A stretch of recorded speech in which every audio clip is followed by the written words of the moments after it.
Assalamualaikum warahmatullahi wabarakatuh. Jumpa lagi bersama saya Ahmad Sepri di channel Anak Teknik. Kali ini kita akan melanjutkan konten yang kemarin ya, yaitu konten masih di proses pembuatan kolam ikan berbahan dasar fiberglass, tetapi sudah lewat dari proses pembuatannya.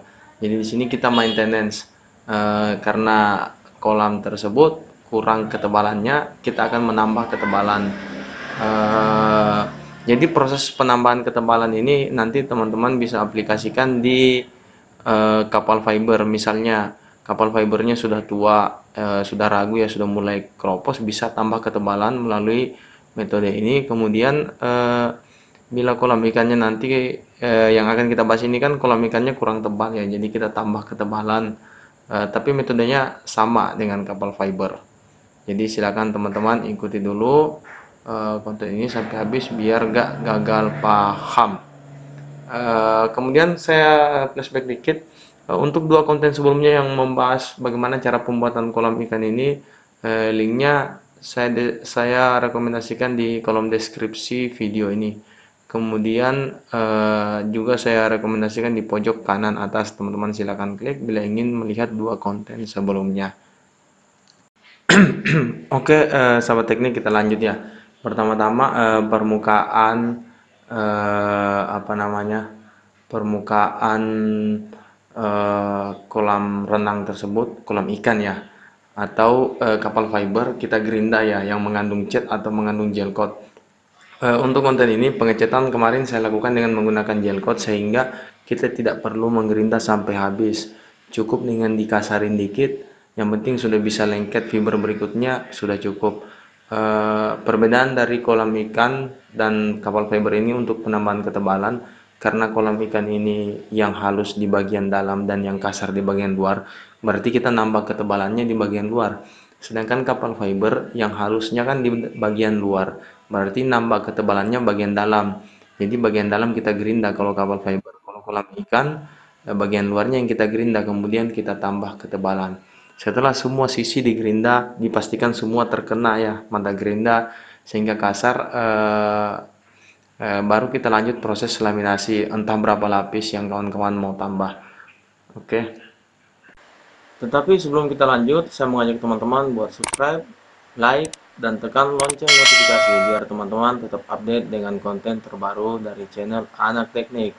Oke, jadi sahabat tekniknya kita lanjut ke proses laminasi. Jadi setelah semua sisi luar dari kolam ikan tersebut sudah digerinda, kita lanjut ke proses laminasi dengan tahap awal, memberikan resin pada daerah sisi, kemudian ditutup dengan serat fiber sesuai ketebalan dan jumlah lapisan yang teman-teman inginkan.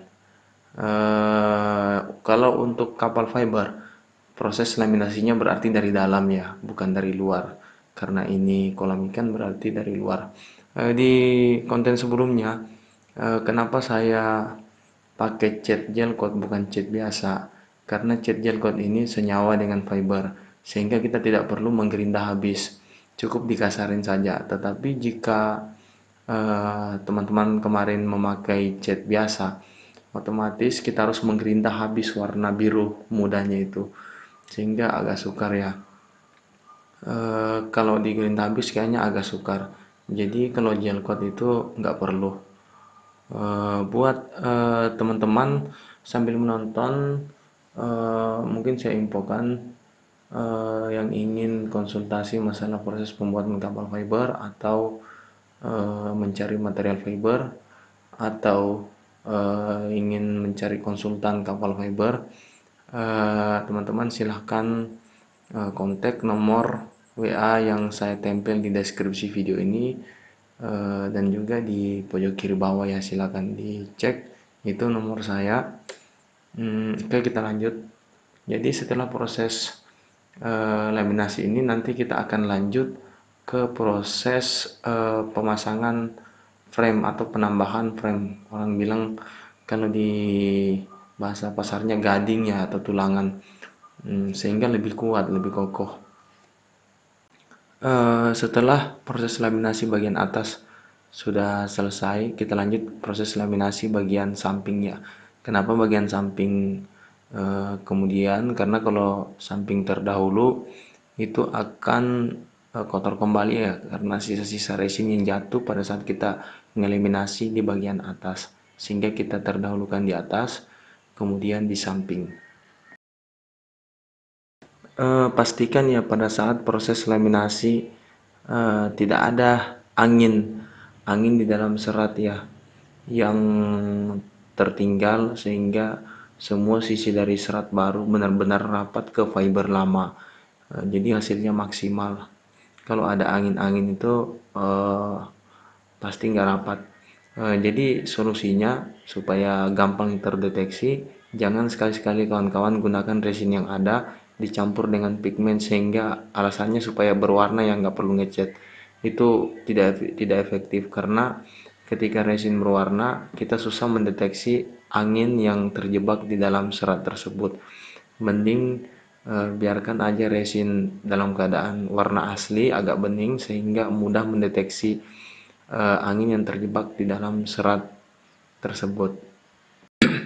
Oke sahabat teknik, setelah hasil laminasi tadi sudah kering ya, kita lanjut ke proses pemasangan tulangan atau penambahan tulangan ya, penambahan gading. Eh, di konten ini tidak saya tampilkan proses laminasi gading karena lupa kemarin videonya ya. Tapi teman-teman bisa lihat caranya di konten sebelumnya dari konten ini, yang part 2 yang linknya saya rekomendasikan di deskripsi video ini.